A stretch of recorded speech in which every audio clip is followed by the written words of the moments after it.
Welcome back. It's the Big Blue Banter, New York Giants football podcast. It's Dan Schneier, joined as always my co-host Nick Filato. Today we're going to be breaking down the New York Giants defense on the All-22 film against the Washington football team, the Commanders, if you will, in Week 15, their win. Big win. So some fun defensive plays. It's interesting. This tape, I think from this point on, Nick, we're never going to get like a dominant film like we got maybe against trying to think of some of the earlier games where the defense really dominated. I actually don't know if there were too many where it like was full domination by the defense this year. Chicago comes to mind. That's for sure. Full dominant game. But right now, this defense is insanely susceptible. In this film you're about to see, there's really bad run defense. But more importantly, there's a lot of open receivers that just weren't hit, either overthrown or not recognized by Heineke, or just that sometimes, the pressure was there, which is a good thing. That part's good. But they're really working with they're running on fumes right now, this defense. They don't have any talent really left at the second and third levels. Even Landon Collins, who we praised on the after show, and we'll get to it, he made those plays that we went over. He had some bad plays too, man. There was one run fit he had that just was awful, and I could see the coaches looking at him. We'll go over it and being like, well, can we really trust this guy as like this massive upgrade that we can just fire onto the field?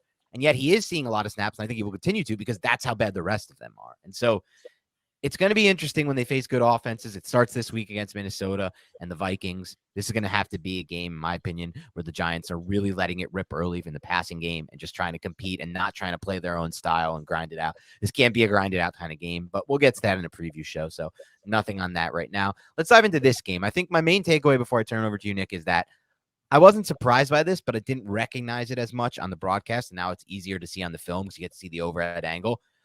There was a game plan to take away Terry McLaurin in this game. It was very specific. It was very detailed. And you see it on a lot of the plays that we're about to go over. They wanted to not be beat by McLaurin. And that was something that I think is a great adjustment by Wink, because in the first game earlier this season, the tie, McLaurin had a pretty damn good game. And they didn't want to let that him. It's kind of like an old Belichick way, right? Like take away the best player with all your, by focusing extra defensive attention and make them beat you in any other way. And that's kind of what they did, the Giants. And it, for the most part, worked. So that was my takeaway. What was your main, or if you don't have any, it's fine, but anything you wanted to bring up before we get into the film? No, that was my takeaway as well, was just how much cloud coverage Terry McLaurin saw. And cloud coverage essentially is you have one cornerback underneath in trail with a safety over the top, kind of like a bracket, which is what the Giants were doing often in the red zone against Terry McLaurin. And the times when the Giants didn't do that to Terry McLaurin, I felt like he was getting a target, and it usually resulted in a catch, typically against cover 3 or quarters where it was off coverage. In terms of defensive personnel, saw a lot of quarter. Again, 24.1% quarter from the New York Giants, and it wasn't always just in pure passing situations. They would roll out there first down in a quarter with Landon Collins, Darnay Holmes, and Tony Jefferson as the quote-unquote linebackers.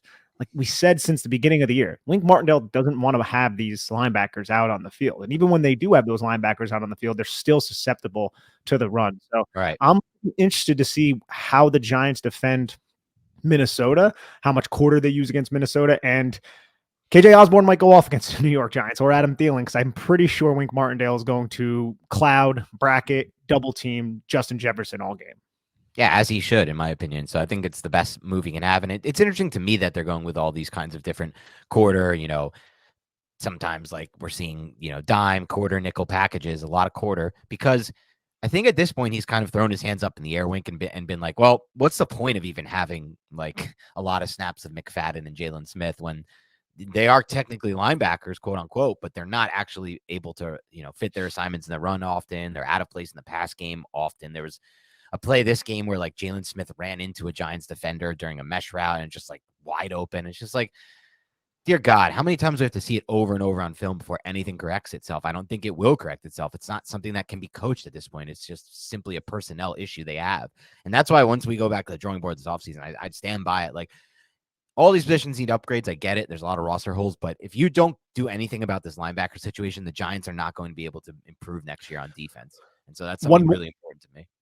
Yeah, one more aspect that the Giants, or I don't even know if aspect's the right word, but one more thing the Giants did a lot differently in this game was they used a ton of cover 6. They used cover 6 25.9% of the time, the most by far this season.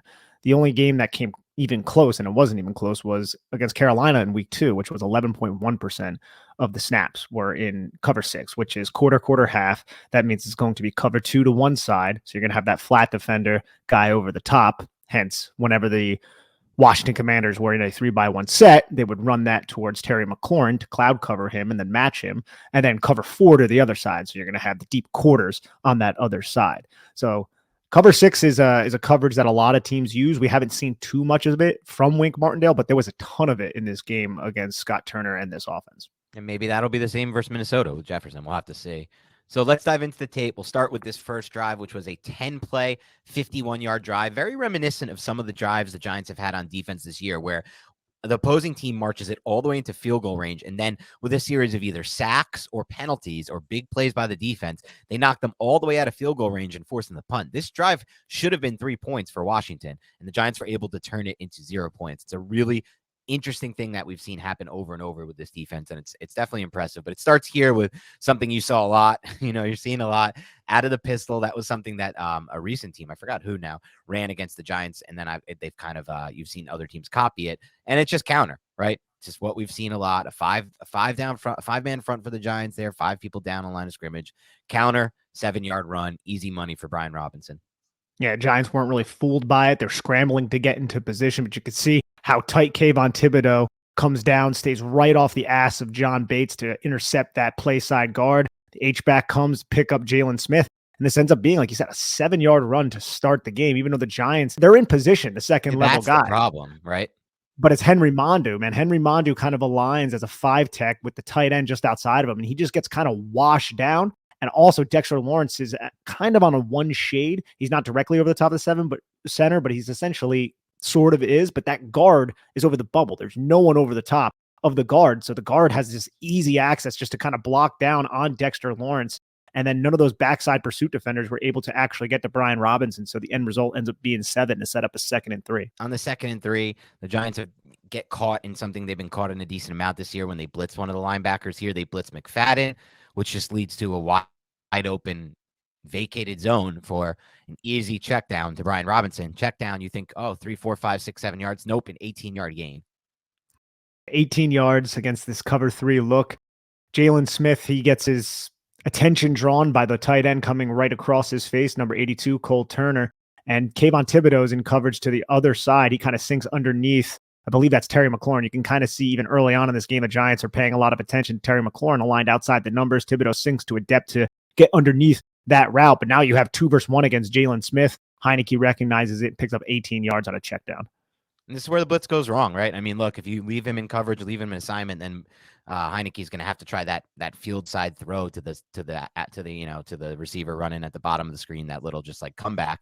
That's a tougher throw to make. Instead, he gets an easy throw, and yet 18 yards anyway. So, and it seemed like somewhat of a delayed blitz because the Giants were playing the run. You could see how Micah McFadden doesn't come right at the snap. He looks at Logan Thomas. It wasn't Cole Turner. It was Logan Thomas. Then he stutters, and then he sees the B gap come open, and that's when he explodes and gets a good hit on Heineke. But I'm wondering if exactly if he thought Brian Robinson maybe was staying into pass protect. You see how he looks right here. It looks like Brian Robinson is pass protecting. Right. He's behind 71 and 68. And then he green dogs, which is essentially like, okay, my pass assignment is in pass protection. I can come and now blitz. But obviously, Brian Robinson releases. And then at that moment, Micah McFadden's like, well, I already committed. Let me go right in on Heineke and hit him. But nobody accounted for Robinson. Not 100% certain if that was the case, but it's a theory. Yeah, makes sense to me. Okay, 1st and 10 here. Split back here. They're going to try to run a counter with Curtis Samuel. And this is played really well by the Giants. Kayvon Thibodeaux, obviously, you can see on this play. Kayvon Thibodeaux plays this really well. And it's a nice -1. GT counter, backside guard and tackle pull off the split back. These Curtis Samuel runs did not work for Washington. And Kayvon Thibodeaux just does a really good job staying tight. And then he squares up right to the mesh point, staying square, keeping his eyes on the football. Once he sees that Curtis Samuel has it, he just chases Curtis Samuel down. I also feel like to the play side, who is that? Leonard Williams does a good job just not getting bullied and not creating any space. And he kind of takes on 78 and 72, while Azeez Ojolari takes on 68, and Curtis Samuel doesn't really have anywhere to go. He tries to cut it back to the inside. You can see there's 2 blockers here, but Kayvon Thibodeaux played it so well that it forced him to kind of spill him back outside. Curtis Samuel just kind of gets entrapped, and this ends up going for what, Dan? A loss of 1. Loss of 1. Yep. And then there's defensive holding on the next play by Darnay Holmes to set up this 1st and 10 situation. Going to see a cover 3 look from the Giants. This is one of those, seam shots that Heineke likes to take. He does have trouble, though, throwing the seam, and this is a high ball up the seam for an incomplete pass. Empty formation, just spread it out, and really good job to run a seam route against a cover 3 look, because you're going to have that other cornerback, Nick McLeod, be occupied by the outside route. You see how far outside the numbers he is. And then the center field player is on the opposite hash. So there's space. It's just Heineke's not, he's just not good in these situations, man. Like, he has no touch or ability to drive the football in the intermediate to deep between the numbers type of throws. Whereas Daniel Jones typically does a very good job in those type of areas. Yeah, and it's weird because those should be easier throws than like the ball he threw to Curtis Samuel at the end of the game on that last drive was just a filthy ball on the sideline. And it's like he can put that on the money, but then he does this, and it's just so odd. But that sets up a 2nd and 10 where we're going to get something that I feel like Washington probably could have done more throughout the game. More running from Brian Robinson. The fact that this guy only ended up with out of what, like 12 carries in this game it was a mistake, because I think he averaged like 7.4, 7.8 yards per carry. Oh yeah. This is a 5-yard gain here to set up a 3rd and 5. Another counter-ish type of run. And it's not even the backside guard that pulls, but you get 2 pullers with the motioning tight end right there coming, Cole Turner, to kick out. So you get 2 kick out blocks from the sniffer and that motioning tight end. And Brian Robinson finds a hole and just keeps his leg moving. And I think they do a good job of that, Scott Turner and the Washington Commanders, of using having different kind of ways to incorporate pullers into your run game a lot with the tight ends and with the H-backs, and having some of them use their momentum. Like, you can see this dude coming around in motion. Well, he's going to have momentum coming into this block, right? Like, that's a good thing. He's going to have that momentum carrying with him. So maybe something, if we stick with this run heavy approach that we have right now as an offense and our identity, maybe something the Giants can look to do. And this is 12 personnel, and you can see how the Giants are aligned in a different manner. They have 3 defensive linemen to the left, the offensive left of the center, with just Hattie outside of the tackle to the play side of where the counter is running. And Hattie kind of struggles to contain. Like, he gets down to contain. He keeps everything narrow, but watch how John Bates just kind of finishes that block with just authority and drives Hattie to the deck. Yep. So it sets up a 3rd and 5 here. On this one, they're just running quick game here. They just try to basically catch the ball, throw it to McLaurin, and good rally by the Giants here to stop him short for 1 yard, for a 4-yard gain. Yeah, and we get Kayvon Thibodeaux on it as a free rusher. Get schemed up. Giants just load up the line of scrimmage. So Taylor Heineke throws right where Terry McLaurin is going to be. Since Kayvon Thibodeaux didn't drop into coverage, what do you have? You have 3-on-3, but Jason Pinnock is like 15 yards off the ball or something. So this is just a good recognition from Heineke to get the ball to Terry McLaurin, and the Giants do an excellent job just rallying and stopping him. But I love how the Giants load up the line of scrimmage, right? Like, look, you have 6 guys on the line of scrimmage. Micah McFadden has to be respected. He drops off, and now you get a free rusher because no one's going to kick over to take Kayvon Thibodeaux. Yep. And that sets up a 4th and 1 where the Washington football team is going to go for it on this, make the decision early. And they're going to run here off tackle, and it's going to be a 5-yard gain for Robinson on a 1st down out of the shotgun. This is something else that the Giants have done, the Commanders have done a pretty good job with throughout this game, was aligning 2 wide receivers, sometimes a tight end and a wide receiver right next to the tackle. Just a very reduced split from these receiving options. And, the Giants have struggled with that traditionally all season. This time they don't block down or anything. They just bring Terry McLaurin across the formation with 85 to kind of kick out any backside pursuit defenders. And it's just a zone run for Robinson, who picks it up. Look how much attention is paid at that 2nd level to Taylor Heineke potentially keeping this. You could see it's also it's the motion, or the movement, I should say, post snap of Terry McLaurin. You have Nick McLeod and Darnay Holmes both be removed. That well. Yeah, it's just a byproduct of that kind of good movement. Good by them. Yep. Absolutely. Takes those guys out of the box, makes it pretty easy. So 1st down, they're going to go with a misdirection pitch here. Instead of going with the actual pitch, they're going to hand it to Samuel. And Kayvon Thibodeaux, I feel like he just kind of either knew this from film study or guessed and got right. I don't know which one it is, because he was so dialed in that this wasn't going to go to Gibson on the pitch. He was ready for this to be handed to Samuel on that, jet sweep type motion. Well, if you look at what the Giants are doing, the Giants bring Darnay Holmes down about 2 yards outside of Thibodeaux. So now he's going to replace Thibodeaux and have primary contain. He's going to be the forced defender. So if this is some sort of play to the right side of the offense away from Thibodeaux, Thibodeaux can just crash down the line of scrimmage and get to the backside and win with backside pursuit. So he doesn't even need to worry about contain because you can see Darnay Holmes is the player who is going to be in contain there. So Thibodeaux just runs directly at the handoff point, and he sees that the guard and tackle are pulling, and he just kind of runs right into Curtis Samuel. And these, like I said, these Curtis Samuel run plays, I get it. This was in their opening script, but the Giants were not fooled, surprisingly enough, because the Giants have been fooled by similar type of plays all season. Yeah, and this is the first of many big plays for Thibodeaux in this game. Sets up a 2nd and 13.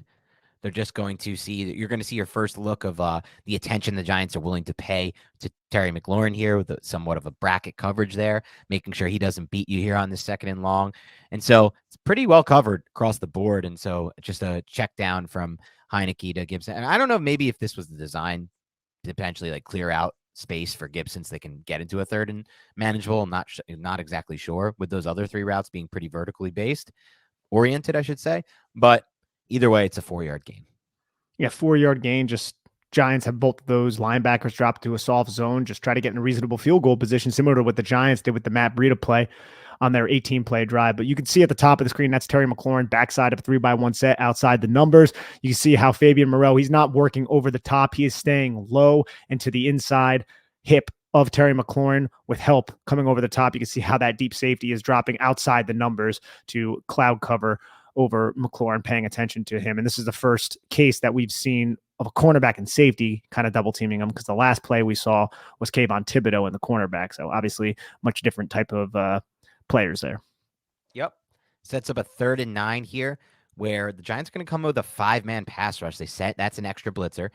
And actually, the deep post on the bottom of your screen, if you're watching on YouTube, is open. It's a blown coverage by the Giants. There's a miscommunication in the back end, but the pressure is there fast enough to the point where there's not enough time. Plus, you can argue the quarterback, maybe if he had more anticipation, could have made this throw. I don't know. But either way, it's a win for the Giants, despite, blowing a coverage on the back end. Terrible blown coverage too. The Commanders are in a 3-by-1 set, and Logan Thomas is just going to run a deep out route. Nick McLeod and Darnay Holmes both play the out route. Nobody plays the post. You have a single high safety who is paying attention to Terry McLaurin on the backside, not necessarily in cloud coverage, but he kind of drops and he shades to that direction. So nobody's there to take Jahan Dotson, just a complete blown coverage. And luckily, the New York Giants get home with a sack by Ryder Anderson, thanks mostly to Dexter Lawrence just blowing right through the A-gap, as you'll see here on YouTube. Taylor Heineke has to step up, and then he tries to run around, and Ryder Anderson ends up bringing him down. And this will be the first of, I would say, quite a few blown coverages or just deep receivers that were running with nobody around them in this game. Yeah. Maybe that's part of the game plan, too, to take those chances. I don't know. But either way, it worked out for the most part in this game. So that's a good, successful drive. It ends in a punt. They decide, despite getting those 4 yards on 2nd and long, not to kick the field goal. They don't want to take a chance with the wind. And so it's 0 points for the football team. And this second drive is a 9-play, 47-yard drive. It ends in a field goal. They put some points on the board. It starts with, something we've seen a lot of, counter. What do we see? Counters. And this play to me was really, it stood out because this should at worst be like a 4-yard gain. It turns to a 15-yard gain. And I really just think this is just really poorly played by the Giants. I don't know how else to explain it. This should just never go for 15. No, it shouldn't. And Micah McFadden kind of falls for the formation and the movement of Curtis Samuel. So Washington is under center, and they are in kind of an offset I formation with Curtis Samuel acting as a quote-unquote fullback. And he doesn't fit or do anything in terms of blocking the counter run. Backside guard and the sniffer are still going to pull, but Samuel just runs to the flat. And Micah McFadden, instead of filling, he's going to expand with Curtis Samuel. So you can even see Azeez Ojulari, who is the play side defender, he intercepts that guard. That he keeps everything pretty narrow. It's not like he's getting blown up here or anything. It's just Micah McFadden was too distracted to fill, and then Jalen Smith doesn't really replace him. 78 is able to block and then locate Jalen Smith, and then Robinson just kind of takes Smith and Cordell Flott and a bunch of Giants for a ride. I mean, that is a 15-yard game. I just don't know why Washington strayed away from this, because it was working basically the entire game. I know. It's very odd. But here, once again, they stray away from it here by not running and or traditionally and going with the jet sweep with Samuel. This is such a great play by Kayvon Thibodeaux, man. I mean, he just blows this thing up in the backfield with the penetration, going right into 82, pushing him backwards. That screws up the path. And then even after that, having the wherewithal and the effort to come back and make the tackle. You did enough just by pushing and blowing up the play by getting in there with that penetration. That would have been enough, but he wanted more.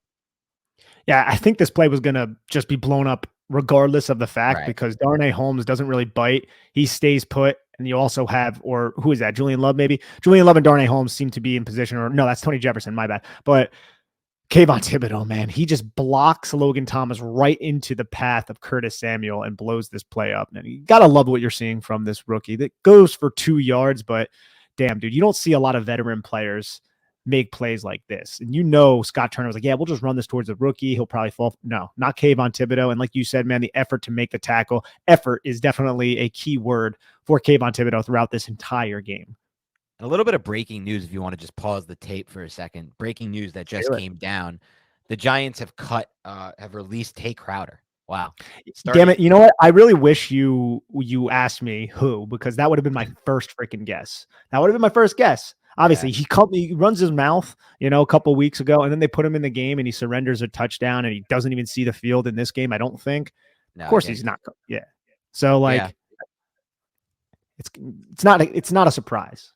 It's not a surprise, but it is interesting that he did start the first 8 games of the season. That's pretty interesting. And he was an every down linebacker for some of them. And they don't have any linebackers behind him. It just shows, despite the lack of depth, they cut him. And I think a lot of this does have to do with what he said on social media and because we haven't seen Rodarius Williams either since. And Rodarius Williams is a pretty good game before he said what he said. So it's I think they're making a statement we're not the team that you can just run your mouth on social media and kind of complain about your roles and stuff like that. That's not going to be us. And of course, this would be different if it was Leonard Williams or Dexter Lawrence. They'd be like, all right, bud, don't do that again. They're not going to cut those guys. But if you're a back end guy trying to fight for this team, they're going to give it to the guy that's working his butt off instead and not running his mouth and just putting his head down and going to work. And that's fact of the matter. And honestly, I never felt, I know some have made the case that Tay Crowder should be playing over Jalen Smith. I never felt that from the film I've seen, regardless of what he said. I never felt that from the film. And I know you felt the same way because you've said it countless times over the last 2 weeks. So I think they are making the correct decision. I don't think it's just oh, this guy ran his mouth. We'll lose a little bit of, production at linebacker by cutting him. I think they're legitimately, he's the worst of the 3.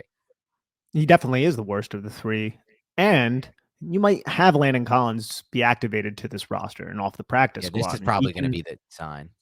Yeah, so he can play that role. Now, is he a linebacker? No, but we've said it several times. The Giants want to use lighter. Was Tay a linebacker? Tay made so many mistakes too when it comes to choosing the right gaps and stuff like that. It's not like Tay. The only one who I feel has any real clue. Well, no, I think McFadden has a good clue of what to do, and I think Jalen does for the most part. But I didn't feel like Tay ever did. I just feel like he, it didn't. And he played this position for a long time now in this defense. Obviously, it's a different scheme. Yeah. I think he was recruited as either a running back or a safety at Georgia, if I'm not mistaken. It was not a linebacker by any means. Yeah, and you can kind of see that through the film, if we're going to be honest. And I'm not trying to be a dick here or anything. No. It's just Tay Crowder was out of position a lot. That was the big issue last year. The Giants went into this season. They couldn't upgrade every position. They just couldn't. Yeah. And you have Tay Crowder as your starter. And that's one reason why when Blake Martinez left the team and now he's retired, we were like, oh, crap. What the hell is going to happen? This is going to be last year. And look how bad it's been. It's been even worse than I could have imagined at linebacker. I've never seen linebacker play this bad in my entire life with the Giants. And the Giants have had some horrific linebacker situations. Do you remember the year where the recent one was when they had the David Mayo stuff, but there was a year once where John Beast, they traded for Beeson and he got hurt. And then what was left of it, they had to bring Chase Blackburn back out of being a math teacher. And he ended up playing a 80% snap game. I can't remember the season. Someone on the listener can bring this back up. It was they're in the teens range, in the 20 teens range. I don't remember which one. Do you remember the name of the starting linebacker who started against Dallas as a rookie undrafted kid and he surrendered? I think it was 12 catches and 2 touchdowns to Jason Witten. No. You don't remember? Wanyonga? Oh yeah. Oh yes, I do remember that now. And he ended up playing a Yeah. little like there have been some bad situations, and I didn't do the film for those, so I shouldn't say this is the worst it's ever been. But this is as bad linebacker play as you can almost get as far as NFL standards go. Like if you look across the NFL, all the teams we've seen on the opposite side of it, no one has linebackers playing as bad as the Giants linebackers are right now that I've seen so far. Any of the teams Since we kind of deviated and we're talking about the linebackers, yeah. and I do think this is important. If Micah McFadden can figure out a way to become a little bit better in terms of knowing where he's supposed to be Mm-hmm. as a pass covering defender, and if he was just maybe a little bit more spry, I would be a little bit more optimistic because I do think between the tackles in the box, he has some value. He fits the run pretty aggressively. He He's does. typically in position. I know the play we just went over Curtis Samuel. He had to respect Curtis Samuel, kind of took him away from the gap. But when you watch, you can see he's a little bit more instinctive. He can get really freaking low into contact, Yep. stay square to the blocks, does a good job. I would say he does an okay job using his hands to kind of keep himself clean.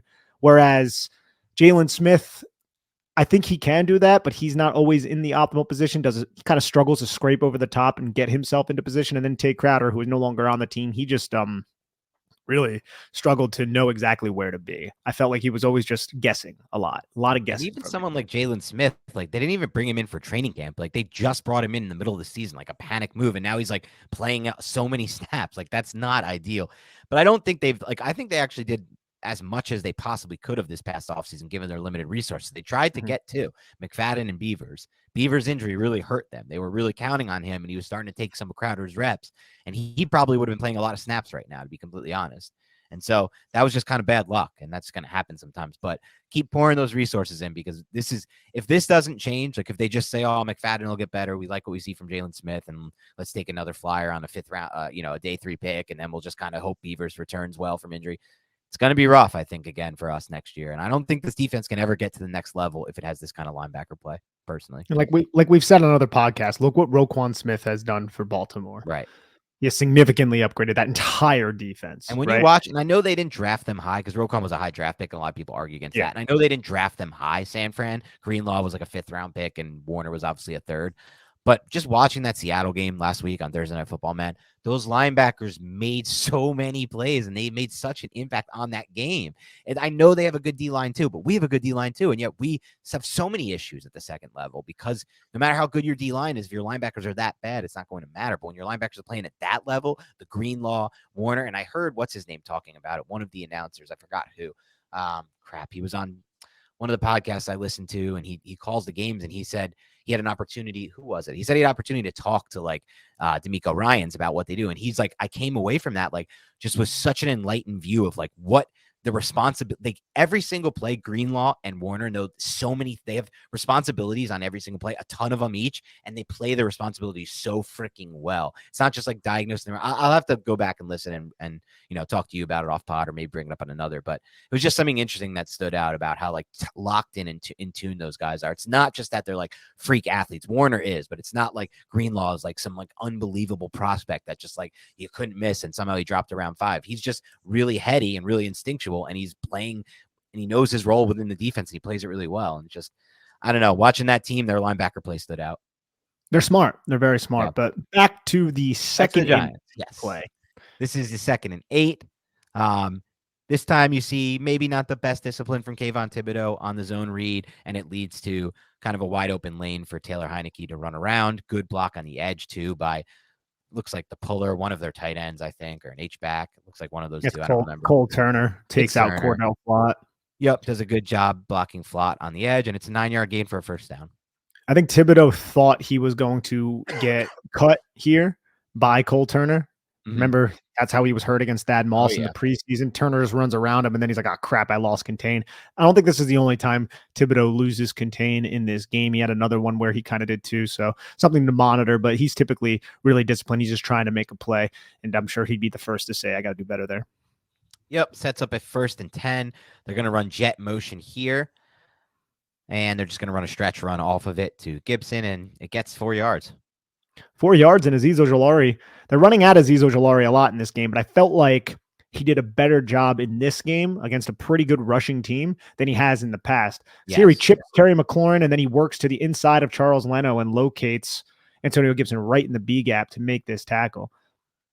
See how You he just keeps. hope like you just hope like at least I do, man. When I watch this tape, occasionally like Jalen Smith will just make a better play right here, like, or just any of these linebackers will just be in the backfield making plays. Like it never happens. It's not even like occasional with these guys. Yeah, the Giants too. They're in their 2 defensive linemen. They're Yeah, this is a 2-4-5 tough. defense. Yep. So the defensive linemen are on the opposite side of the center. Essentially, you have kind of a one shade from Dexter Lawrence, but the tackle and the guard are basically uncovered with Azeez Basically, you're Ojulari. saying it's an easy front to run on, right? It's an easy front to run on, and it's really difficult for Jalen Smith because Jalen Smith is going up against a guard who has no trash in front of him, True. right? So it's an easy climb and location for that guard. Yeah. I agree with that. It's not an easy play. I just see some of these linebackers who are able to kind of like use their hands and like stay square and then like, get around them quick or just not be beat like that, like push back fully off the ball. But it is what it is. 2nd and 6 here. They're smart. They go back to the run, this time with a toss play. It's 10 yards to Gibson. We know the Giants struggle with perimeter runs, and this is another play where you just don't see much from the second level. And look at those 2 wide receivers. They're both reduced. What are they going to do? They're going to block down Azeez Ojulari, and the play side tackle is going to kick into space to Cordell Flott. This reminds me a lot of week 3 against Dallas. It's similar type of concept. This is ran out of I formation, though, man. I formation, 11 personnel. Yeah. To me, it's like, look where McFadden is aligned pre-snap and look where Gibson is aligned, and they're running a pitch. I just need something more from my linebacker. I need you to get quick, like run, get quickly over. Don't let number 2, a receiver, like take you out of this play. It's just like, I don't know, man. This is the type of stuff where I look at it and I'm like, is McFadden really the future? Like, and it's okay. It's one play, and you probably can break it down better than I can and be like, well, it's tough for him, but he's aligned. Like he has a step on Gibson before the snap. He definitely has a step, but you also have the 2 reduced wide receivers, one blocking down on Azeez, and then Diami Brown. All he has to do is get in the way of Micah McFadden. And McFadden stresses and he pushes and he pushes, and then he ends up taking out Cole Turner, which allows Julian Love to make the tackle. But I agree, man. Ideally, you want the linebacker to somehow get around this wide receiver block. I think it is a little bit easier said than done on a field run when you have 2 blockers who are essentially coming right at you. Like both Cole Turner and Diami Brown are going right at Micah McFadden. And luckily for the Giants, Micah McFadden was able to intercept both of those blockers to allow other Giant defenders to make this play. It's just a well-executed and designed play against Giant front. You have 5 guys, tight front. So your 3 defensive linemen are all inside the tackle box, and then you can just block down on that edge, and it puts a ton of stress on the safety, Cordell Flott and Micah McFadden. That's fair. I think that's a good analysis of it, and I should, lay off there on McFadden. So it sets up a 1st and 10 here, and we're going to see an RPO zone read here type play. And you're going to see Washington once again get stuck. Kayvon Thibodeaux make an incredible play in the backfield for a loss of 2. Yeah, read Kayvon Thibodeaux and be weary because just look how square he stays to the mesh point. He is dialed into that football. And once he sees the football's handed off to Robinson, he just makes this tackle. I mean, Brian Robinson gets 5 yards on every play, right? Not on this one because Kayvon Thibodeaux is right in his face. And you can see this is going to be a GT type of play where that guard and tackle, they are pulling. And Brian Robinson is going to be a counter run where he was supposed to follow the guard and tackle. Taylor Heineke decides to hand the football off because Kayvon Thibodeaux steps down, and Taylor Heineke at this point, if you're watching on YouTube, he doesn't know what the hell to do because you're screwed either way. Kayvon Thibodeaux played this so well. If Taylor Heineke kept it, he had RPO options dialed into this, man. There were tags at the bottom or at the top of the screen, if you want to check it out on YouTube, where he could throw to number 1. He could throw to Jahan Dotson flat. I think that's more than likely what should have happened. I'm not certain if that was more of a distraction and it's not something that, Scott Turner wants to be executed upon, because if you look, 87 is already downfield blocking past a yard from the line of scrimmage. So maybe that's why it wasn't, because if it was something that they had built into their playbook that was realistic, Jahan Dotson has so much leverage to the outside of whoever that defender is, Darnay Holmes, I believe. Yeah. Sets up a 2nd and 12 here. You get a good pass rush rep here from Azeez Ojulari. If you're taking a look at this, Nick put up all the pass rush reps from Ojulari and Thibodeaux on his Twitter account, so check those out. And this pass rush definitely impacts the pass, I think, from Heineke, who has to kind of shift his body weight and throw off platform versus from a balanced base. And it's a bad throw off target to Gibson. And you're going to have a quarter half look with Fabian Moreau and Meg, man everywhere he goes. So he has man coverage on Terry McLaurin. Again, the attention paid to Terry McLaurin, just man coverage him, and then maybe Moreau gets taken out. I don't know how this is an OPI, right? Because he runs directly into Logan Thomas. Looks incidental to me, but the Giants have been called for this 3 times this season, and Logan Thomas gets uprooted. And we'll look at Azeez Ojulari's pass rush. I just feel like this guy's like a ninja sometimes with how he's able to either get around the edge or go inside and just get skinny. Like, he just makes the tackle miss. Luckily, this was dropped, and the throw was just not necessarily on target. If we check it out from the end zone angle, we're going to have to go back here. This was 2nd and 12, if I'm not mistaken. So let's go back. 2nd and 12. Azeez Ojulari, watch how he just wins to the inside, presses the outside shoulder. It just looks like the tackle to me has no answer for it. He's going to engage with both of his hands. He's going to push, and then he's just going to go right inside. Look how he just dips that outside shoulder and gets skinny and low, and then right into the face. I'll pull that right back up, right into the face of Taylor Heineke to force this overthrow of Antonio Gibson.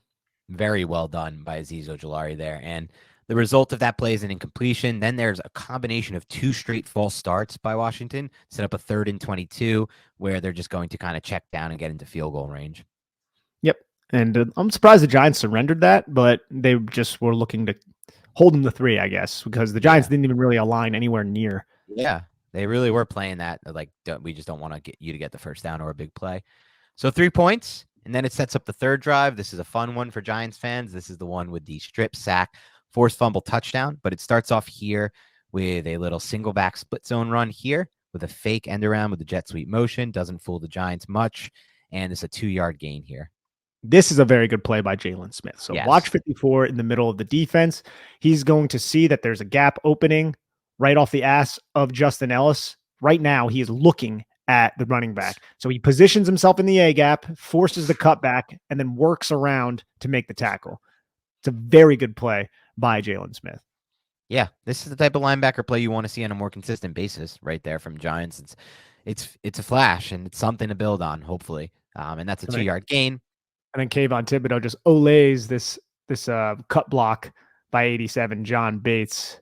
Again, remember, he was hurt by that same block. He just makes him whiff and then helps Jalen Smith with the tackle. Of course, Kayvon Thibodeaux with all of his effort concerns. I hate those cut blocks. I really wish it wasn't a thing in the NFL, but it is, and it's fine. Then there was a holding penalty on Lucas, which if I'm going to be honest, Nick, I thought was a bit on that run. I guess he kind of got his outside arm around, but we'll take it because it sets up the 2nd and 18. And here's the strip sack by Kayvon Thibodeaux, the recovery, the touchdown, really great individual pass rush here from Kayvon Thibodeaux. Just a great effort, great play by Kayvon Thibodeaux. And I'm wondering what the communication is. He's talking to Azeez Ojulari before the snap. He's rubbing his face. Azeez Ojulari gives him the thumbs up. Not 100% certain. Maybe he's saying, hey, we're going to go wide here. And you could just see how Kayvon Thibodeaux wins high side, engages with both of his hands, and watch how he uses his outside arm. And he grabs the cloth. He grabs the jersey of the outside shoulder of this tackle and just throws it inside. See how he kind of has a hold of it? Just kind of influences it inside, and then he just brings the inside arm over, kind of chops down, and at that point, he's easily up the pass rushing arc, and he could just corner, get his hips right into Taylor Heineke to force this fumble strip sack. I know a lot of people were a little upset in Week 13 that Kayvon Thibodeaux didn't do this against Taylor Heineke when it was backed up in the same type of area. He didn't get the strip sack. Well, you were rewarded now.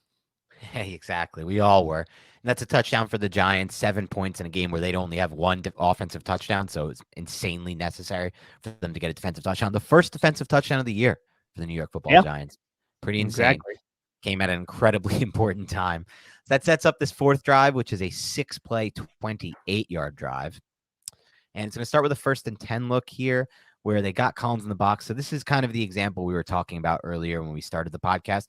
This is a bad play by Landon Collins, right? He picks the wrong gap here. He misreads the run, and it leaves an open gap. Like, if he accounts for this correctly, this is what? A 1-yard gain, a 2-yard gain. Instead, it turns into a 14-yard gain.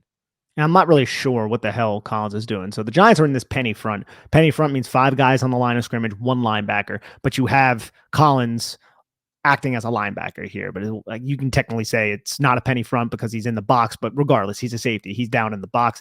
And I'm not certain what he's doing because he steps towards the double team. And I know there's a 2-way go, but you have Jalen Smith right there to your right. kind of accounting for that A gap. And he just allows the B gap to come wide open, and then it gets intercepted by that guard. This ends up being a nice 13-yard rush for Brian Robinson. Just not the best play from Collins, but also peak number 5, Kayvon Thibodeaux, Olay again. He just tosses the split action guy away from him, and it's just funny to look at. And good for him. We don't want those stupid injury like that, an unlucky one. Sets up a 1st and 10. And the good thing is, and I think this will be something reflected by the coaching staff, and they'll look at it and be happy about this. A really bad play, or let's say a negative play by Collins, is followed up by a really good play by him right away, the play after. So that is got to be a good sign for the coaching, as he's kind of learning this linebacker hybrid type position for them right now. This is one of the best plays of the game by any defender not named Kayvon Thibodeaux here. Diagnoses this right, like you always say, Nick, and I think this is a great evaluation or observation by you. Landon Collins does a really good job of getting square and low when he gets toward the line of scrimmage. That helps these tackles go from, missed tackle, yards after contact for the running back, to sure tackle, running back's on the ground, 1 yard gain. Or actually, this is a no gain. This is a no game, but this is, like you said, man, this is an amazing play. Collins stays so square, and then watch how he gets low right underneath Logan Thomas. Logan Thomas is engaged with Azeez Ojulari, tries to pass him off to the tackle, and then he goes to block, and just look how he just makes Logan Thomas whiff. That's just excellent. Look how low he is. That requires a lot of bend, a lot of control, great technique near the line of scrimmage from a safety, and this is why I think the Giants are going to entertain this guy as a linebacker moving forward. Yeah, now with the Crowder being released, I think there's a good chance he will get, hopefully, upgraded to the active roster full-time now, Collins, and removed from the practice squad. On this 2nd and 10, they go back to the run. Giants are in a dime personnel look. Light box there for sure. And they run, and it's a 10-yard gain because Flott loses contain on the outside. Yeah, Flott kind of gets blown up. Kayvon Thibodeaux doesn't get out there either. This could have been Kayvon Thibodeaux as that primary force, and then Flott was a secondary force, but the lead block coming from the backside just eliminates Cordell Flott. Flott has those issues in terms of just lacking size, but it also looks like Kayvon Thibodeaux, he engages, he's seeing what's happening, he gets steps to the inside, and it gets spilt outside, and he's not necessarily there, but Jason Pinnock delivers a really nice hit on Brian Robinson to force a fumble that eventually just trickles out of bounds. But you can see, man, just how many creative running styles Scott Turner and this Washington offense, how many of them they use to attack the outside. Like this rushing attack, obviously, is specifically designed to attack the vulnerabilities of this Giants defense. And they were having so much success throughout this game running the football. Yeah, you're right. And for some reason, they went away from it. We still don't know why. Sets up a 1st and 10. They dial up a deep shot here. It's a deep post here to Dyami Brown. This one could have been a touchdown if Taylor Heineke has a little bit more arm talent. And I think the Giants got away with a penalty here because you can see at the end of this, Julian Love grabs the left arm of Dyami Brown. I'm wondering if it's not flagged because they think the ball's uncatchable, or if it's not flagged because the ref just didn't see him grab his left arm. But Giants definitely, it was definitely nice for the Giants on this one. Oh, it absolutely was. I mean, the ref is in position to see that little grab, and Dyami Brown falls down, but it might just have been because they didn't think it wasn't catchable. It doesn't even look like he even considers. He doesn't even reach for his flag. But if Trevor Lawrence or Justin Herbert or Patrick Mahomes throws this, or even Daniel Jones, for that matter, if Jones decides to throw it, I agree with you. Yep. Yes, because this ball is thrown at the 50-yard line, and it falls just before the end zone. Now, it's kind of a far pass, but as an NFL quarterback, you got to make that. And it's not a ton of space, but that deep post beats Julian Love. And Dyami Brown is on top of him. If this ball is placed near the D or the top of the N, or even the middle of the N, this is a touchdown, I think. So anywhere near, yep. Anywhere near, exactly. And Julian you Love could put air under it. You could let him run under it. You don't have to. It doesn't have to be precise. No, it does not. It does not. And you can see the attention at the bottom of the screen being paid to Terry McLaurin. Once again, you're going to have trail technique from Fabian Moreau. He's going to work underneath Terry McLaurin. And then what do you have? You have a safety over the top. Just so much attention being paid to Terry McLaurin whenever the Giants are using cover 6 or whatever coverage they're in. And right here, you can see they're definitely matching this. And good route by Dyami Brown to get some leverage on Julian Love, and good little subtle play by Julian Love to maybe force him to fall down. Now it's a 2nd and 10 here. Zone read for 4 yards to Antonio Gibson. And Dexter Lawrence does a pretty good job just fighting off this block. It looks like the center, I believe that is, trips up, but Dexter Lawrence just does Dexter Lawrence things, man. He's so difficult to block, just how much power he has. Stops us for a 4-yard gain, which is still a positive for the offense, but it could have been worse. Obviously, big 97 just taking that center for a ride and tossing him to the deck. Yep. And now we have on a 3rd and 6, they're going to go empty here, Washington, and they're going to try to run like a deep cross, like a mesh deep cross here from a cover 1 look. And Giants haven't, we haven't seen as much cover 1 as he used to earlier this season, but there's a 1 high safety cover 1 look. And he makes a really good play on this ball, I think, Pinnock. This is probably the best play that Pinnock's made in my mind, at least since he came to the Giants. Yeah, I mean, he might have got there a little bit early, but I think it's bang that it's fine. And this is Terry McLaurin aligned as the number 3. They're like, okay, you want to keep double covering McLaurin? We're going to align him as the number 3, try to run him across the formation. And Pinnock just takes a really good angle to the catch point. And you could see that McLaurin, he gets Darnay Holmes. He has some separation on Darnay Holmes. Now, Holmes knows he has the safety, but that's still a really good angle by the center field safety to break this up. Yep. And that's going to set up a punt. And so now the Giants get off the field again. They started to threaten potential yards, potential points, 0 points out of this. And so great job by the Giants defense, really. And so it'll set up their 5th drive eventually after that. This one is in a 2-minute drill here just before the half.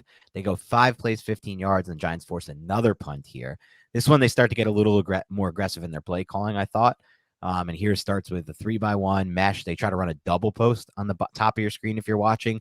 That's long developing, and you need to, if you're going to run that, you got to hope that you get a lot of time in the pocket. And the Giants have it covered, honestly, pretty damn well, like at the top of your screen, I should say.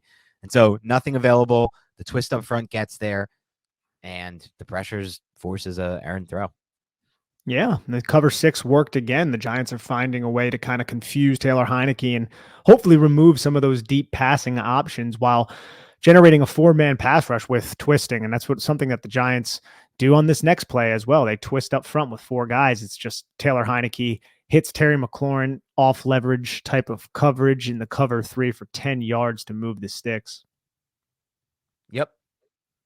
And that is going to set up a 1st and 10 here. And it's going to be 11 personnel coming out for the football team. They have, and once again, you're going to see double coverage on McLaurin, something we've seen a lot of, and it ends up being a 3-yard gain here. Yeah, if you look at Terry McLaurin, look, bottom of the screen, Fabian Moreau stays outside underneath. And then you have, I believe that's Julian Love, who is inside over the top. So much attention being paid to Terry McLaurin. And then just a bunch of crossing routes with the Giants in man coverage. And Giants, they're able to stick with their assignments and almost an interception for Darnay Holmes. It just goes for a short little catch. Sets up a 2nd and 7. Cover 6 look from the Giants. As Nick mentioned earlier, we're going to see a lot of these cover 6 looks in this game versus at least what we've seen in the regular season. So how do they adjust to that? Little check down to Gibson, but doesn't go for much. Just a 2-yard gain here. Yep, just soft leverage, guys dropping to depth. You can see, I believe the Giants were looking to possibly double Terry McLaurin, but he runs an under route, gets passed to Darnay Holmes, who does a really good job removing the in route. You see how Darnay Holmes at the bottom of the screen near the 40-yard line is right on top of the in break from Terry McLaurin. Taylor Heinicke wants to throw it there, but he can't because Darnay Holmes is in great position. And then there's the flag route, which ends up getting double teamed from the number 2 receiver with the safety and Fabian Moreau. So just check the football down to Antonio Gibson to force a 3rd and 5. Yep. And on 3rd and 5, the last play before the half, it's another cover 6 look. They go back to it. Why not? It's almost the end of the half. This was a play that we were talking about earlier where you can see the post from Dodson. It's open if Heinicke wants to throw it, and he probably has the step he needs here. Later in the game, he hooked up with Dotson on a 61-yarder, and it was not even like he didn't have a step. That was like a kind of a effort throw from Heinicke, I felt like, and it just worked because Pinnock was in pretty good coverage, but just he doesn't see it here, and it works to the Giants' benefit. In the middle of the field safety, Julian Love kind of bends with Logan Thomas. And at the moment, you could see Julian Love's opening up to Logan Thomas as Thomas bends around Landon Collins. Taylor Heinicke's looking in the direction of Julian Love. And the post hasn't really come up yet. You can see Fabian Moreau is in good position on the outside hip of Jahan Dotson, but then Dotson just turns on the jets a little bit, and Taylor Heineke kind of capitulated to the pressure. Good job by Dexter Lawrence and Kayvon Thibodeaux to apply the pressure, and then he just throws it incomplete along the sidelines. I wouldn't say that's the most egregious miss by Taylor Heineke, but if he was a little bit more patient, Jahan Dotson would have came open over the middle of the field. It would have made a tough throw, and I'm not even sure if Taylor Heineke had the type of velo to drive that in there with Julian Love in the area, but just another one of those plays that possibly were left on the field by this Washington offense. So that takes us to half, a really pretty much dominant half by the Giants defense. I don't want to say dominant because they couldn't stop the run, but really great half because they came up in big spots on third downs and in pass down situations. Didn't really let up much at all in the pass game. A screen here, a couple throws there. But right out of halftime, Turner makes a great adjustment. Scott Turner, the offensive coordinator and play caller for the Commanders, and that leads to a 91-yard touchdown drive on just 6 plays. It starts here with just cover 3 look from the Giants, and what do? You take advantage of the off leverage here against Terry McLaurin. They're obviously looking for ways to get McLaurin the ball when they didn't bracket him and didn't double cover him, and throw right there, 18-yard gain. Yeah, and the Giants are trying to bracket and remove, well, not really bracket, but they're trying to remove this quick curl with Kayvon Thibodeaux.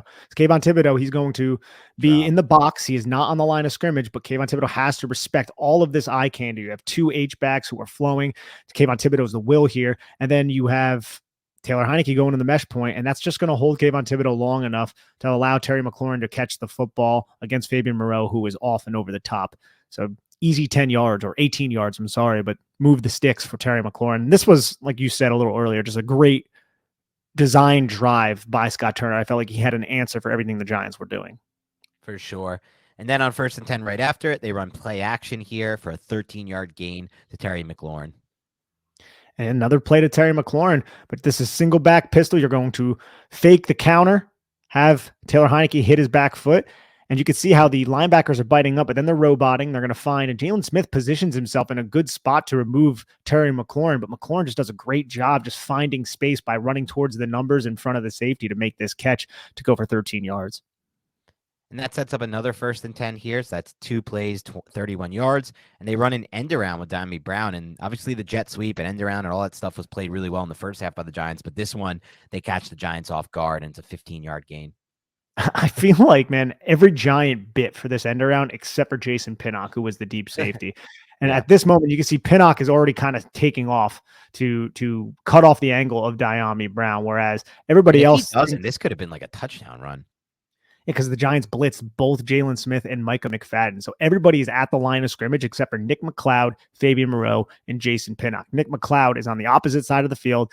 Fabian Moreau is paying attention to the blocker, Terry McLaurin, and Jason Pinnock is the only one to kind of keying diagnose what the hell is actually going on. He avoids the blocker, makes the play on the sideline. Low-key, pretty good play right there, despite the fact that it was a 15-yard gain. Yep, great call. 1st and 15 after a 5-yard illegal motion penalty on Logan Thomas. And here we see the screen. This was actually a really well-called play, I thought, by Turner against this kind of leverage pre-snap. Screen to McLaurin, it goes for 20 yards. And from the backside of the play, Kayvon Thibodeaux, who rushed the passer, ends up making the tackle, of course. That's pretty crazy. Yeah, look at 5. He's the one who ends up making the tackle here after rushing the passer. And that kind of shows, puts to bed any questions about his effort, quote unquote.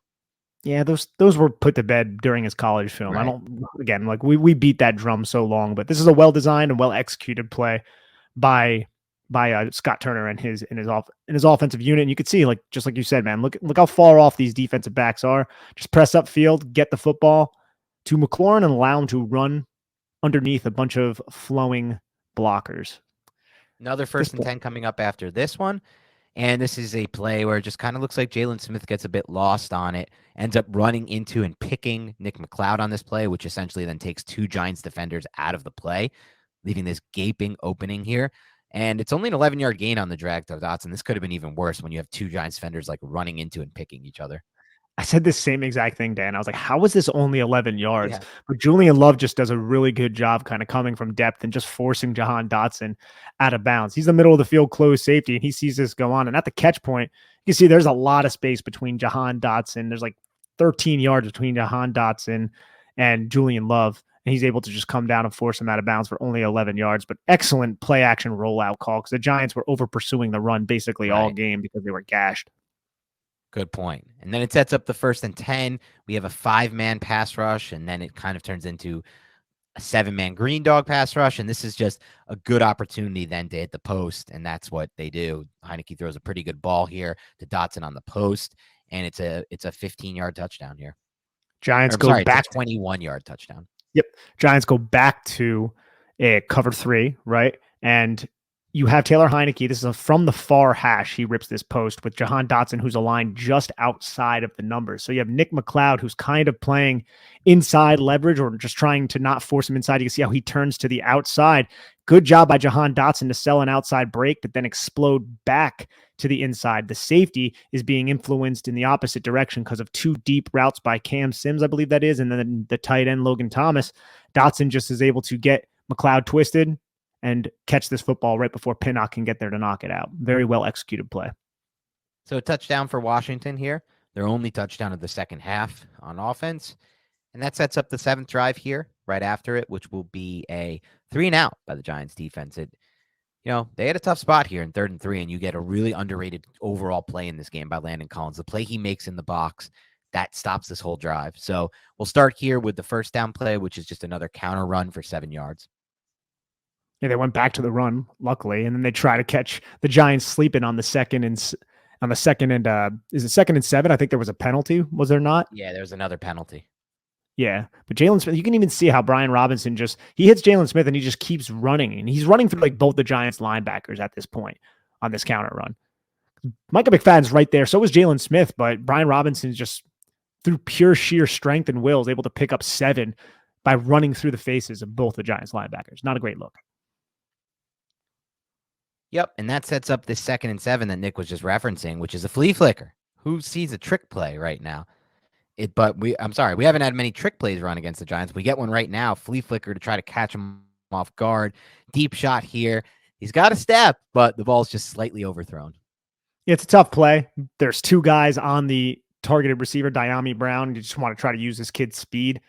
And the ball's just not quite there, but well sold by Diami Brown. You can see him release off the line of scrimmage, act like he's going to block, and then just explode between the cornerback and Julian Love. Just off target. And that sets up a 3rd and 3. 3rd and 3 here. This is the play I was referencing earlier. This is Landon Collins making a massive play here. And we're going to see the Giants come out with a quarter look here. And Collins just makes a great play in the box. And it wasn't 2nd and 7. It was 2nd and 3. There was no penalty, just to reiterate. And Landon Collins, this is such a good play. They're trying to just run the football, catch the Giants in light personnel. Look how light everything is. You have Jihad Ward as one of your interior defensive linemen, and then Leonard Williams. No Dexter Lawrence, Azeez Ojulari, and KT with nothing but defensive backs other than those 4. Quarter look, like we talk about. There's no linebackers at the 2nd level. Look, if you're watching on YouTube, there's no one there. You have Darnay Holmes and Logan Thomas, who are outside of Lucas, the tackle. But Landon Collins just makes one hell of a play. Watch how he stays square again. Positions, low tackle. Darnay Holmes is right there to clean it up as well. That's such a well-executed play by Landon Collins in the box to force a punt. Yep, and that's a big play because, like you said, it was an advantageous look pre-snap for the run game. They call the run. Giants are basically setting up to defend the pass, and yet Collins makes that big play. And this field goal drive starts with a 4-yard run to Brian Robinson along off the left end.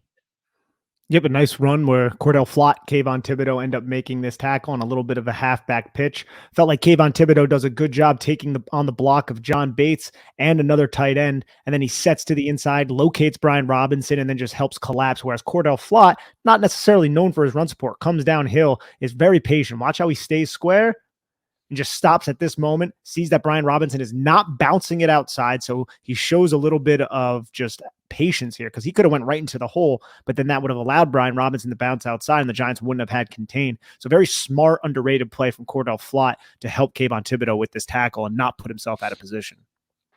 And that sets up a 2nd and 6. They go back to the run here with Brian Robinson, and this one's going to be a 5-yard gain to set up a 3rd and 1.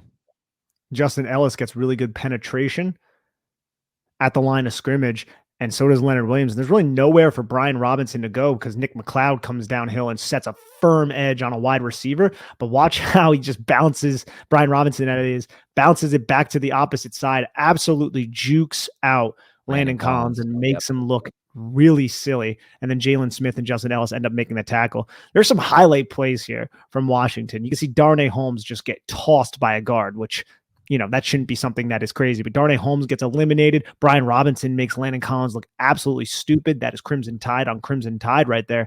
It's a fun little play for Washington, but it only ends up going for 5 yards. Sets up a 3rd and 1.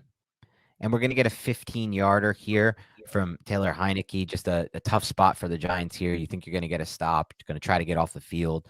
But as you'll see in a second here, Heineke does a good job getting around the end for 15.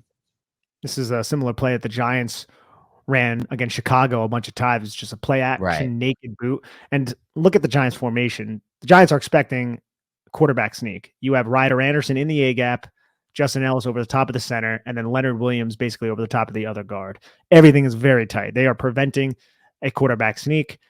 Kayvon Thibodeaux gets a little bit greedy to pinch down, thinking he's going to make this tackle on Brian Robinson, but it was just play action naked. Taylor Heineke keeps it for 15. That sets up a 1st and 10 here for Washington. And they're going to go back to the shotgun here on this 1st and 10, and it's going to be an incomplete pass to Logan Thomas.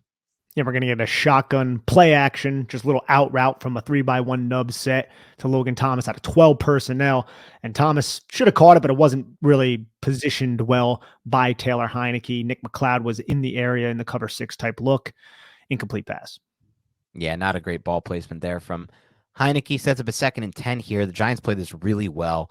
Azeez Ojulari stops this run and spins Gibson back around to force a fumble. But the football team get very lucky and they recover the fumble on this play. Looks like we might be a couple plays ahead, so we'll just run back real quick on the run from Gibson on the 2nd and 10. And yeah, you'll see well played by Ojulari, forces the fumble. Gibson gets back on his own fumble. Yeah, I mean, the Giants forced another fumble in this game too. Like the Giants were just strip happy. The one by Brian Robinson, I'm not going to count really, but I mean, that technically is one, but then the 2 on Taylor Heineke. And Azeez Ojulari is just defeating the block of John Bates. Look how he uses his hands, man. We talk about the efficiency in his hands. Gets his hands inside, grabs kind of right where the collar is, and just pulls the jersey downward and completely separates. Antonio Gibson ends up kind of getting bounced to the other side. So many Giants were close to recovering that too. Yes. And so that sets up a 3rd and long here. The Giants played this 3rd down really well here, and it sets up just kind of I believe it was this one was like a check down where he couldn't really he was trying to check down to Dotson, but the pressure obviously gets there in time with the blitz. I think it was Pinnock who gets the hit and forces incomplete pass. The Giants loading up the line of scrimmage, wasted blockers, right? That right tackle is going to get wasted. Azeez Ojulari is going to drop into coverage, and you're going to bring the blitz from the opposite side. So now you have Leonard Williams occupying the guard and the tackle, Dexter Lawrence on the center, and then Landon Collins and Kayvon Thibodeaux. That's a one-on-one matchup with the guard and the tackle, but tackle doesn't seem aware that Pinnock is even coming until very late. So Wink Martindale doing Wink Martindale things, scheming free rushers, getting a hit on Taylor Heineke, and forcing an incomplete pass that ends up leading to a field goal attempt. And they make the field goal. Yeah, they do make the field goal. I'm wondering if anybody is open on this specific play, because you're an empty saying 5-man protection.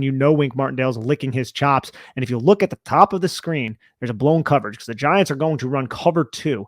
And if you're an empty, you usually have an out route to the flat from either the number 3 or the number 2, which is going to occupy that flat defender. And to the field side, that's exactly what happens. Logan Thomas runs to the flat, and Nick McLeod sits. He squats right down on it, but there's a vertical route that Darnay Holmes is not in position with deep half responsibility to take. And you can see how this wide receiver is just running open for quite a while, but Taylor Heineke just cannot get the football to him because Pinnock hits him. Yep. And so that's the end of that drive. Field goal for the Washington football team, for the Commanders. And now we're going to see their next drive, which starts at 9:06 in the 4th quarter, down 20-12. Giants are up by 8 at this point. It's another field goal drive. This one's 77 yards, mostly from one play, the first play of the drive, which was a deep shot over the middle from Heineke to Dotson for 61 yards here. And you'll see this isn't really a good throw from just like a decision-making process. Pinnock has really good coverage, but it's kind of just an effort ball. That's the kind of quarterback he is. Sometimes he'll just throw effort balls. And what happens when you sometimes effort up? Well, you might get into pass interference. Sometimes you're just going to get a really good adjustment by a receiver, and he's going to catch the ball, and it's a 61-yard gain. I think Heineke saw that the Giants were passing this route off. You could see Nick McLeod. He's pointing to Pinnock like, you got it, you got it, you got it. And then he sits on Terry McLaurin, who's running that deep outward type of pattern with Julian Love, who's already on Terry McLaurin. Of course, attention on McLaurin. But that's going to isolate Dotson against Pinnock. And Dotson just makes a phenomenal adjustment against Pinnock, who isn't typically in these types of situations. And ends up going for 61 yards to start a drive. It was at this moment where I was like, oh, man, not again. Let's not do this. Yeah. You knew it might be bad, but they obviously, I'll see later, they did a good job clamping down, but not on this play. This was a 19-yard gain for Brian Robinson here to get to the Giants 11 out of the shotgun. You know, this is just kind of one of those plays where I look at these linebackers and I just scratch my head because 41 and 54, they take 2 false steps at the beginning, puts them out of position, and then they're just done. Yeah, I have no idea what Jalen Smith is doing at this point. He sees the jet motion that holds the New York Giants linebackers in place. But at this point, you could see Jalen Smith is looking directly at the mesh point, and he sees that Robinson has it. And I'm not sure why he's not attacking here. I mean, you have to position yourself. That gap, right? Why not attack that gap? Exactly. You have to position yourself in this hole, but I'm guessing he doesn't think he has the speed because he's still square and he's not really exploding downhill. He doesn't have the speed to get to Brian Robinson maybe at this time, and he has to flow around Kayvon Thibodeaux. That's just a bad decision because there's no one else there. You have Julian Love and Fabian Moreau. Fabian Moreau's blocked, and now Julian Love has to come downhill from a deep safety spot to try and make this tackle, and Brian Robinson just basically outruns the entire Giants defense there. Yep. And that sets up a 1st and 10 situation here. They try to go get cute again with Curtis Samuel on an end around, and the Giants defense plays this really, really well. Yeah, none of the Giants are fooled by this whatsoever. And you can see Kayvon Thibodeaux, it's to his side, which is the boundary side, so not a lot of space. You can't see it on the camera because the camera just did not get it, but Kayvon Thibodeaux extends his blocker well outside the numbers, and there's nowhere. We'll see from the sideline angle maybe, but there's nowhere for Curtis Samuel to go. And this is one of those low-key plays that Kayvon Thibodeaux ends up making that maybe you don't really think about, at the end because he's had so many other big impact plays. But watch how he just extends this rushing. And Curtis Samuel, he's like, oh, do I cut back inside? Oh, no, I have nowhere to go because everybody's pursuing. That's such a low-key great play by Kayvon Thibodeaux. It's a better angle to see it on the sideline. Yep, excellent point there. And so that sets up a 2nd and 9 situation here. And they're going to check down to McLaurin for 5 yards, hope for maybe a missed tackle, but the Giants are ready for it, and they stop him for just a 5-yard gain. Yep, Fabian Moreau is right over the top. Giants give the space for McLaurin, but they trust the fact that they can rally and tackle and then set up what is coming, which wasn't really predictable by the New York Giants, but it was definitely something that we love to see. Just a 4-man pass rush, but they get immediate pressure from a 4-man pass rush. That's always the sign of a good pass defense in my mind, if you can get immediate pressure from a 4-man pass rush. And they got all their horses on for this play. You see Leonard Williams with the initial pressure that leads to Heineke moving off his spot, and cleanup by Dexter Lawrence, forced sack, fumble, recovery by Leonard Williams. And also look at the bottom of the screen. We have Terry McLaurin kind of running a quick little under route underneath Curtis Samuel, and it's passed off well by the New York Giants. Darnay Holmes just gets right into McLaurin's hip pocket with Julian Love over the top. And as you already broke down, this pass rush, we got to watch that. I mean, Leonard Williams, I know he falls on the fumble, so he gets that stat, but this pass rush is really set up by Leonard Williams' ability to penetrate the B gap and win through the outside shoulder of that guard, which forced Heineke to step up into Azeez Ojulari and Dexter Lawrence.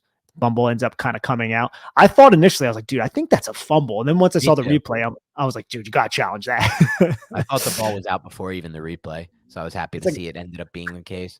Because right here, nothing's down. And I think he has no control, Taylor Heineke, of the fumble. Yes, exactly. And also having Dexter Lawrence land on you like that. Oh, geez, could you imagine? It would be painful. Absolutely painful. Talk about suffocating. Great play. And so we're going to set up, as I try to pull it up right here. Give me a second. We're going to set up this final drive with 1:47 left after a good kick return that takes him all the way to the 43, which was devastating and annoying the hell out of me when it happened. You immediately get right away this really freaking nice sideline shot by Taylor Heineke. I mean, this guy's not a good quarterback, but this was a phenomenal quarterback play. First, watch his eyes. Should have been a touchdown. Yeah, it should have been a touchdown. I mean, look at his eyes here. He holds the middle of the field safety here with, I think, even pump fakes. You could see right here, not a pump fake, but the entire time he's looking down the middle of the field and then flips his hips and just rips this ball toward the sideline with pinpoint perfect placement. I mean, not pinpoint. I mean, if he leads the receiver, it's a touchdown. So I shouldn't say pinpoint, but puts it in a spot where the receiver can catch it, get both feet in bounds, and maybe even Samuel shouldn't have jumped. Honestly, he missed time to jump a little bit, but either way, it's a huge gain for Washington.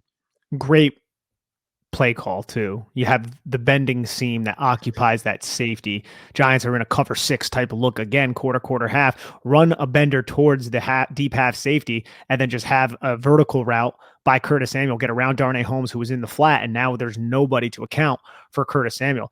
A better throw. This is 6. This is great throw by Taylor Heineke. You could see. Look how much leverage Curtis. If Heineke puts that even towards the sideline, but more towards like the 35-yard line or the 25-yard line, just put a little bit of air underneath it. Curtis Samuel's catching that and walking into the end zone. So again, the Giants kind of escape and get a little bit lucky there. Yep. Sets up this 1st and 10 here. It's a 6-yard pass to Logan Thomas. Logan Thomas, man. I remember when he was a quarterback back in college. I know. It's crazy. He's a really good tight end, man. He's just old and injured. And you could see how Darnay Holmes just gets out to the flat. Giants are sinking to depth at this point, man. Like they're closing in on the red zone. They're completely fine with giving up these little chunk 2-3 yard gains coming downhill, rallying and tackling. They just don't want to give up that big play, which they already did several times in this half.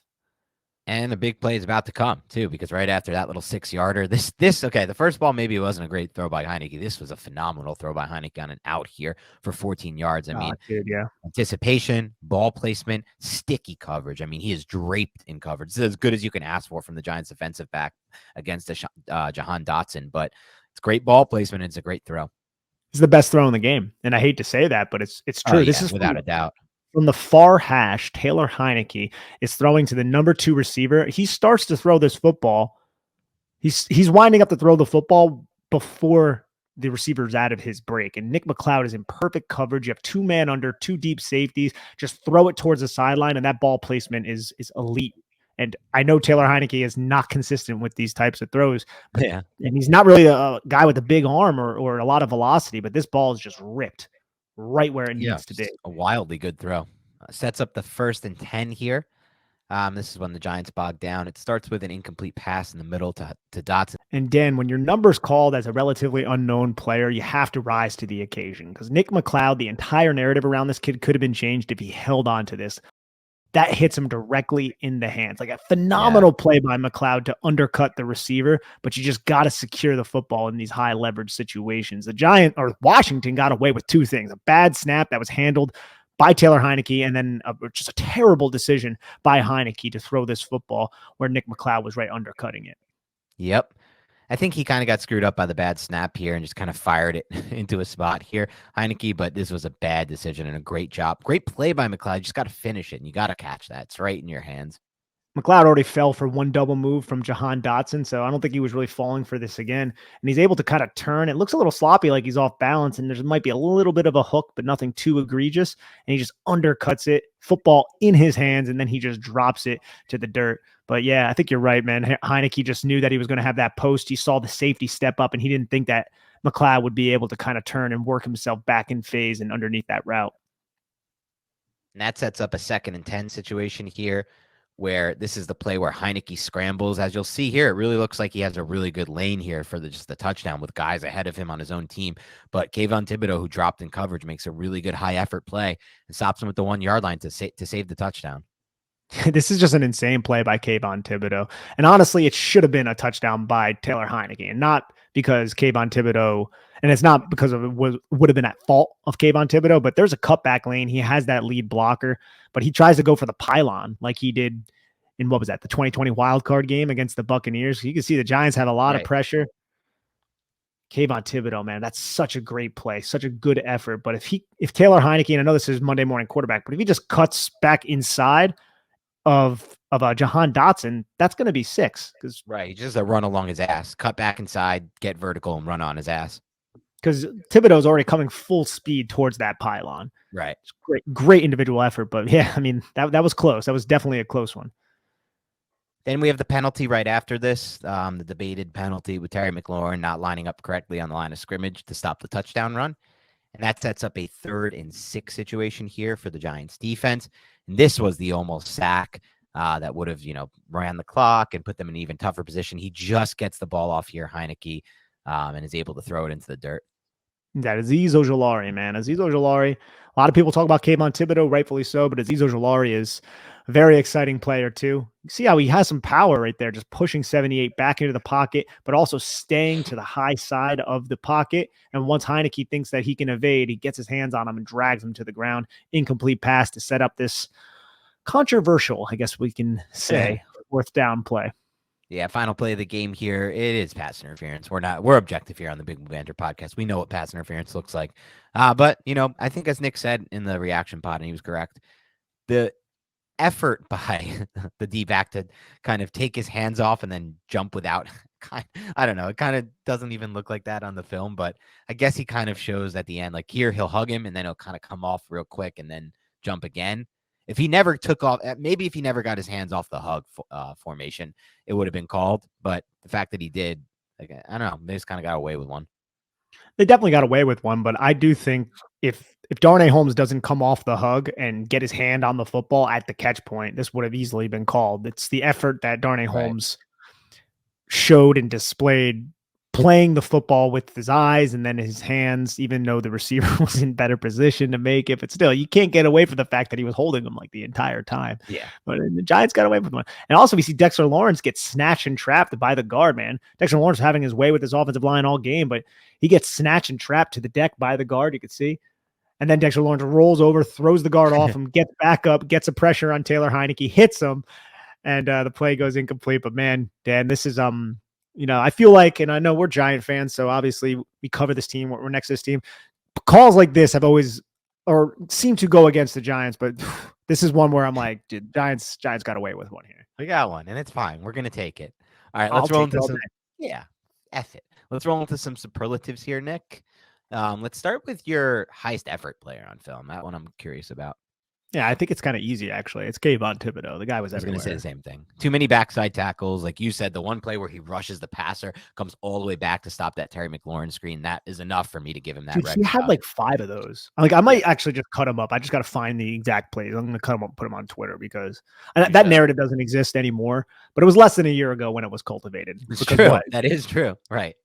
Like we've said it, the Joel Klatt interview didn't do him any favors when he kind of crapped on Alabama. But where else was that born out of? This guy can't, again, he got hurt against Fresno State in week 1. He comes back 3 weeks later, has like 9 pressures against UCLA. Come on, stop.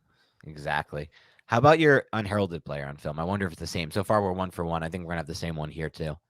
Okay, so let me think about it for 1 second. Unheralded player, because there were a couple guys that kind of popped into my mind. I mean, there's Jason Pinnock, who he gave up that deep pass, but if it wasn't for that, then I would probably go with Pinnock. I feel like he had a couple of those unheralded type plays.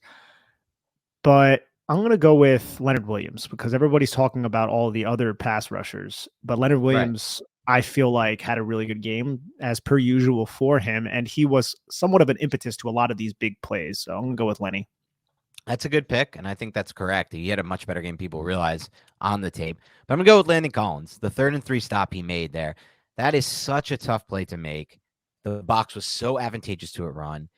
And if that's converted, I just think the whole game changes. If they convert that, they keep the drive rolling. They're going to run the ball again. We have literally no way to stop the run. Just none. We're just not. He did not. Like, how many times we saw like maybe 3 to 4, 4, 5, 6 range of runs that were negatives for them, right?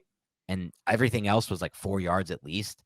So that play changed a lot for me in the game. That's why I consider it the most unheralded play by far. And so I'll give it to him as unheralded player. How about best player on film? This one's not going to be too tough. Yeah, I'm going to go with Kayvon. I mean, that's when you single-handedly score 7 points for your team on defense, you are going to win that award every time. If that's all you did, but somehow that's not all he did. He finished with 12 tackles, 3 tackles for loss, countless. I mean, come on. He's the obvious pick there. Let's go with a pass rushing grade 1 through 10. Ooh, that's good, man. Pass rushing grade 1 through 10. Let's go with a good 8.1. Giants were able to get after Taylor Heineke, and there weren't a lot of clean pockets for him. There were a couple here and there, but I think if Washington had a little bit more time on a lot of those plays, Taylor Heineke, I know his arm is kind of a noodle, but he would have taken some more deep shots and it could have resulted in a Washington win. But he couldn't because Kayvon Thibodeaux, Azeez Ojulari, Leonard Williams, and Dexter Lawrence. And Dex. I'm going with 8.9, man, and I was close to hitting the 9s in this one. This was a phenomenal effort. Very few clean pockets. The 4 of them doing constant work. Loved it. How about unfortunately? The thing is, didn't they only have like 15 pressures? I think I saw that and I was like, there was also a shit ton of quick game. Yes, of course. Yeah. So like I'm just thinking of kind of isolating just the plays that weren't quick game. In my head week 15, the Giants, they had 17 pressures in this game. And some of those were on the same play. Like I think there were a couple of those plays where Taylor Heineke was getting rolled out where like Dexter Lawrence had a pressure, Kayvon Thibodeaux had a pressure. Regardless of the fact, the Giants did very well rushing the passer. Yes. Without a doubt. Run defense, yikes. Run defense, God. Kayvon Thibodeaux single-handedly, I think, adds 3 points just because he was so good for the but he did have 2 blown assignments that led to huge games from Washington. So let's say 2 points he adds. So I'm going to go with a strong 2.1. Yeah, it's basically all the points that are added. I'll go with just an overall 1.2. Look, occasionally, the one thing they did good as a run defense, they stopped the misdirection runs. Anytime they tried to run, except for the 115 yards to Diami Brown, any other time they tried to run any kind of misdirection, jet sweep, handoff to Samuel, it was stopped. But whenever they wanted to run on them, just like counter, the fact that teams can like for a month straight now, Nick, just consistently run counter and there's like never an answer for it is astounding to me. I don't know one defense that looks like that on paper. Maybe the Chargers are known as a run defense. I haven't watched much of them. Maybe that's the case for them. The Browns, the Texans, maybe those are the same types of game films where you're just looking at these teams and teams are just running the same play over and over. But usually you see a defense adjust to it and like find a stop. And there's been maybe like 1 to 3 plays where they stop counter, I think. But that's like an insanely low number when you consider how often it's being run on them. And it's just like this run defense to me is, I've never seen it look this bad. It's crazy. And I don't think there's any chance really it improves. Like Landon Collins, hopefully he can help it to some degree, but it's not going to make a massive difference. This is an off-season problem. This is not something they can fix this year in my mind. Yeah, I 100% agree. Yeah. And it sucks the Giants want to align with the 5 guys, tight front. It makes sense. How many times, Dan, this season have you seen an opposing offense successfully running like the A gap? No, that's a great point. We're not giving up a lot of these A gap runs. No, it's not something the Giants give up. Nobody even tries it. They're just not going to do it, right? And that should help you, though. That like should work in your favor as a run defense. If you know tendencies and you know the tendencies, they're never going to run the A gap. That should allow you to do something to try to. But it's not even like I don't think Wink can do anything. I think it's just linebackers have to make better plays here, straight up. And the edges, which we like them, but these aren't the greatest edge-setting edges in the world in the run game. And that's also part of the problem. That combination of those two things, no Xavier McKinney and help like run support, it's just not a good recipe right now, unfortunately. Good news is Vikings don't even try to run the ball. So we got that going for this week. They really don't. I honestly, though, man, watching this film, though, and seeing how many Washington receivers were just running wide open, I just think there's going to be like 2 or 3 blown coverages. And, and KJ Osborne, who just coming off of a career game, he could be highly involved. Adam Thielen is a precise route runner. He might not be a burner, but he's always in position. He's always where he needs to be. And then Justin Jefferson, don't even get me started on that guy because he's one of the and most honestly, like as somebody tweeted at us, but what'd you say he was one of what? The most fun receivers I think I've ever watched. Interesting. That's a cool take. He's very fun. Yeah. I haven't really watched much of his tape, so I don't have much of a say on that. But I will say this as one of them. I know, no. I mean, I've seen enough of him, just not tape-wise, like regular broadcast-wise, to know what he can do. But he's kind of like a young OBJ, kind of the way he runs his routes. But I will say this, and even more like long than him. But I will say this. One thing a listener pointed out to me, which we weren't even thinking about, we haven't mentioned yet, is do we even have an answering coverage for TJ Hawkinson, to be quite frank? Because none of these linebackers can do it. So I guess maybe Collins, who's not going to be really doing that. I would think it would be Julian Love and Collins, who typically assume. Well, Collins just got brought up. TJ Hawkinson's weird, man. He can easily go off and have a huge game like he did against Seattle this year. But at the same time, I don't know. I watch the Vikings and I see him out there and he just like drops the football. And I'm just like, bro, like you should be better than you are. He should be so much better than he is in general. Yes. Yes. That's always been my feel with TJ, but I'm sure he'll go off and have a huge game here. Hopefully not. All right. That's all we have for today. Defensive podcast. We're going to have a really fun preview pod coming up. Might even be dropping tomorrow. So keep peeling, look out for that. It's an X's and O's film guy. So it's just going to be a ton of film talk. If you like that kind of stuff, a ton of X and O's. Otherwise, have a great rest of your week and we'll talk to you soon.